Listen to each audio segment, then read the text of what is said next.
जी, आपके ख़्याल में हमारे मुल्क में डाइवोर्सेस की जो रेशो है उसमें इजाफ़ा क्यों हो रहा है? बस लोगों में बर्दाश्त ख़त्म हो चुकी है और ये जितने भी केसेस कचहरी कोर्ट्स वगैरह में आ रहे हैं ना, इनका मेन इशू उनको क्या है, ये लोग ज़्यादा से ज़्यादा रिलीफ नहीं चाहते। ये चाहते हैं कि जो हमारी अगेंस्ट पार्टी है ना, वो ज़्यादा से ज़्यादा डिस्टर्ब हो बस। और अगर हम उन्हें कहें ना कि कोई वकील है, वो कहेगा मैं इन्हें बहुत ज़्यादा ख्वार करूँगा, ऐसे करूँगा, जज्बाती हो जाते हैं लोग। बात। और वो चाहते ये हैं कि हमारी जो ओपोनेंट पार्टी है, अगेंस्ट है पार्टी, बेशक वो लड़की वाले हैं या लड़के वाले हैं, वो ज़्यादा से ज़्यादा ख्वार हों।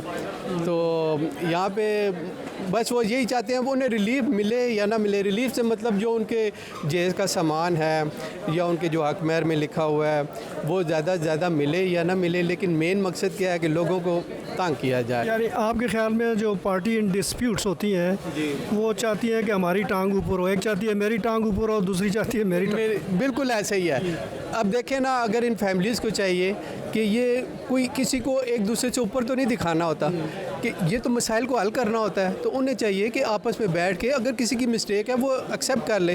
तो ज़्यादातर फिर इसी तरह जो लोग एक्सेप्ट कर लेते हैं, जो थोड़े पोलाइट माइंड के होते हैं, तो उनकी जल्दी सुलह हो जाती है। जो लोग कहते हैं कि नहीं हमारी टांग ऊपर हो, तो फिर उनकी सुलह होना मुश्किल हो जाती है। देखें, हमारे वजूहात ये हैं कि हमारी एजुकेशन नहीं है। जो एजुकेटेड लोग होते हैं फिर भी मियाँ बीवी जॉब करके एक दूसरे को कर लेते हैं अरेंज। अच्छा, डेटा ये बताता है कि अनफॉर्चुनेटली जो एजुकेटेड लोग हैं उनके मामला ज़्यादा ख़राब है। अच्छा, फिर मैं भी, मेरा अपनी सोच है, मैं बता रही हूँ, जो बेचारे अनपढ़ गरीब हैं वो कहाँ से खाएं, क्या करें? वो उनकी तलाक सिर्फ पैसा मसला है। जी बिल्कुल, पैसा है। बहुत सारी जगहों पर पैसा है। मनी कैन बाय हैप्पीनेस आमतौर पर सुनते हैं। यू आप ये नहीं कह सकते, रेयर कह सकते हैं। जिधर पैसा है उधर इतनी लड़ाई नहीं होती। खावंद बीवी को पैसे देता है, वो घर चलाती है। जो मियाँ अपनी बीवी को पैसे, आप इधर जाके देखें बैठ के, 95% तलाक पैसों की वजह से है। राइट। बिल्कुल। उसके बाद भी खर्चा नहीं मिलता अनफॉर्चुनेटली। हाँ, अगर खर्चा लग भी जाए तो वो जज ऑर्डर भी दे दे तो वो नहीं देते। तो बताएं मसला क्या हुआ? सिर्फ पैसों का, हमारे मुल्क के हालात का। हमारे मुल्क में ये हालात हैं कि गरीब तो बिल्कुल ही मर गया, उसकी तलाक, सबकी तलाक समझे। किसको तलाक नहीं होनी? गाँव में 85% तलाक होनी है, अभी होनी है। अभी लोग मर रहे हैं, खुदकशियाँ कर रहे हैं तलाक से।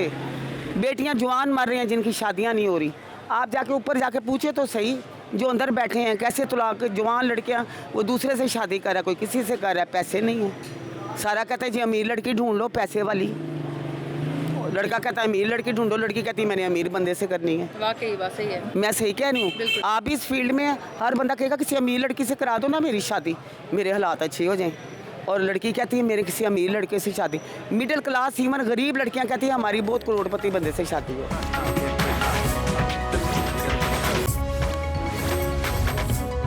जो ख़वातीन तलाक की ख्वाहिश करती हैं, अदालतों में आती हैं, उन्हें किन मुश्किलात का सामना करना पड़ता है? इसको कैसे रोका जाए, वो होता है सालसी का किरदार, चाहे फैमिलीज़ के बीच में हो, चाहे गवर्नमेंट के थ्रू, यूनियन काउंसिल के थ्रू हो, वो वहाँ पर फेल है। यूनियन काउंसिल्स, हालांकि लॉ में जो है फैमिली कोड एक्ट के तहत में लिखा गया है, खुला फाइल करने से पहले आप यूनियन काउंसिल में एप्लीकेशन देते हो। हमारे हस्बैंड वाइफ के बीच में डिफरेंसेस चल रहे हैं, मसले चल रहे हैं, तो यूनियन काउंसिल दोनों फरीकन को बुलाएंगी, उनकी सुलह कराएगी। और ये प्रैक्टिस बहुत अच्छी है, वेस्ट में, यूरोप में इस तरह चलता है। लेकिन हमारे पाकिस्तानी माशरे में तो अब ऐसा शायद नहीं होता जैसा आप कह रहे हैं। हमारे माशरे में इंस्टेंट जस्टिस सबको चाहिए, एक ड्यू प्रोसेस को फेल करते हैं, बाईपास करते हैं, तो तभी तो खुला का रेट ज़्यादा है। और खुला का अगर डिक्री अगर हो भी जाए कोर्ट से ही, तो जज साहब अपनी डिक्री में खुला के लिखते हैं 3 महीने का टाइम है, दोनों फरीकों को यूनियन काउंसिल से रुजू करें। मगर फिर भी रुजू नहीं करते, हम TCS के थ्रू अपना डाइवोर्स सर्टिफिकेट बनाते हैं यूनियन काउंसिल से, क्योंकि फाइनल जो डिक्री होगा वो यूनियन काउंसिल से होगी। अच्छा, ये बताएगा तलाक की जो ख्वाहिश करती हैं ख़वातीन, उन्हें अदालतों में किन मुश्किलात का सामना होता है? एक तो जाहिर सी बात है लीगल फीस और डेट्स, क्योंकि number of cases are piling upon the civil court, family courts में सिर्फ तलाक का केस नहीं होता, फिर डाउरी आर्टिकल का होता है, बच्चों की मीटिंग, गार्जियन वार्ड का केस होता है।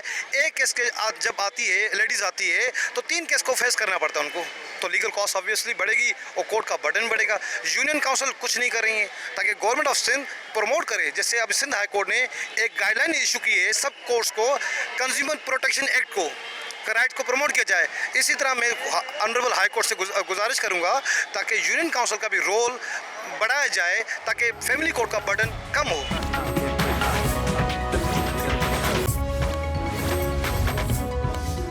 मैंने ना लव मैरिज शादी की है, जब उसने मेरे से झूठ बोल के और शादी की है पहले अपनी फैमिली में, मुझे घर नहीं लेके गया आज तक। जब मैं उसके साथ रहना नहीं चाहती, शादी की हुई है मुल्तान में मैंने अपनी भांजी को, उसको जलील कर रहा है, ब्लैकमेल ही कर रहा है कि उससे कोर्ट, ये तेरी मासी आएगी कोर्ट में तो उनके ऊपर पर्चा करवा रहा है कि मेरी बीवी और मेरे बच्चे को गवाह करके ले गए हैं।